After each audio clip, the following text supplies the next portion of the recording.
Next up on our long list of NFL team previews is the LA Chargers, the Bolts, the Superchargers. Hopefully, we'll get to every one of these previews before the opener next Thursday night. And when I say hopefully, I mean we will get that done because we have to finish this before the start of the season. Got quite a few more teams in the next week and a half to get to. So, probably going to average around two a day and definitely a few over the weekend as we close in on week one of the NFL season, which is very exciting. I just have to repeat here, as always, if you're here for free as one of my free subscribers or just checking out my Substack here at Farley Bets, we have great prices on monthly and annual packages. We had a great season last year, another circa win, 54%, against the spread and up 23 units in the full NFL season. And that was with a very poor start to the NFL season, which I do not think will happen this year. So excited to get into this, excited to talk about the Chargers, because when you think about the Chargers, you obviously have to think about two personalities in particular. And they're personalities that are very different from each other, right? You have Jim Harbaugh, who came from Michigan, another national championship win for him, another championship tenure as a coach. And now he was with the Chargers in his first season back as a pro NFL coach.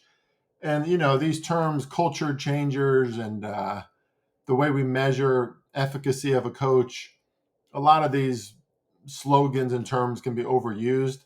In Jim Harbaugh's case, for as zany and quirky as he is, I think it's very well stated, right? This is a coach who players want to play for, they fight hard for, and he's known to turn around organizations, make them relevant again. And that's exactly what he did. Last season, the Chargers, in their first season with Jim Harbaugh, 11-6, went to the playoffs. Now, of course, they lost in the first round of the playoffs, which was kind of a perplexing showing against the Texans, got their asses handed to them for the most part. But I don't think that's necessarily an indictment of this program. That was, above expectations that they reached in 2024. And I think long term under Harbaugh, we're going to see some really, really good results from this team. I don't know if it's going to be this year, but they are an above average program for me. And let's get to some of the things that they were all about last season and some changes they made in the schedule, just like we always talk about on these short team previews. Their offense was very disciplined team overall, few turnovers, few penalties, a disappointing run game overall, 4 yards per carry. That could be solved by Najee Harris, could definitely be solved by Amarian Hampton, who might have a bigger role now with Najee Harris injured before the season. They were top 10 in yards per pass as well, 7.6 yards per pass, which I believe was ninth overall, but underwhelming in all the other categories. A pretty average offense, but we saw more explosivity from Herbert, Justin Herbert, who's the other personality that I was referring to at the top of the show here. A very quiet, calculated quarterback with a howitzer for an arm. And we just saw some inconsistency in the past. Of course, he didn't have great coaching in the past as a pro, and now he does. And we immediately saw an uptick in his consistency, big plays, made plays when it mattered for the team. But overall, this is not going to be the best passing attack in the NFL because that's not what Harbaugh wants his team to be. He wants his team to be defense first, an established run game. Marion Hampton, who probably would have been more hyped up if it wasn't for Ashton Jeanty, is a formidable back that he's a RB1 type of guy who can carry the load. They have a good offensive line that he can run behind. So they need more from their run game. I do think we're going to see improvements this year. But again, I don't necessarily expect this offense to be one of the premier units in the NFL. I don't know if they have to be the way that Harbaugh runs a team. Ladd McConkey, now a second-year wide receiver, is going to be ready for a big year in his rookie season. 112 targets, 81 receptions, 1149 in yards, and 7 touchdowns in his first season. So he's ready to take on a number one role there. They kept Keenan Allen. He's going to be their third option now. Trey Harris pops off the screen, a guy they got in the second round of the draft too, at wide receiver. A lot of great intangibles and tangibles. So a guy that could elevate their offense as well. So this is an offense that should be on paper above average.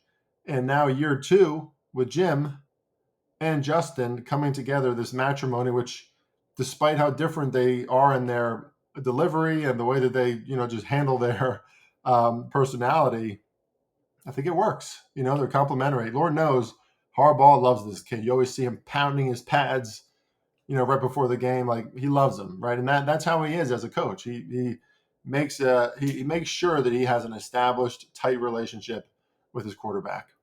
Defense was very good last season in most categories. Second in opponent points per game and red zone touchdowns allowed. They did not allow explosive plays. Excellent on third downs. Great at limiting the passing game of their opponents.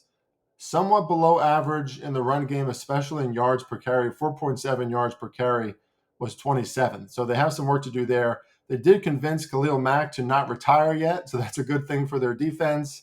They got Dante Jackson to come over from Philadelphia at cornerback, I believe. Yes, at cornerback. Decent grades, better against the run.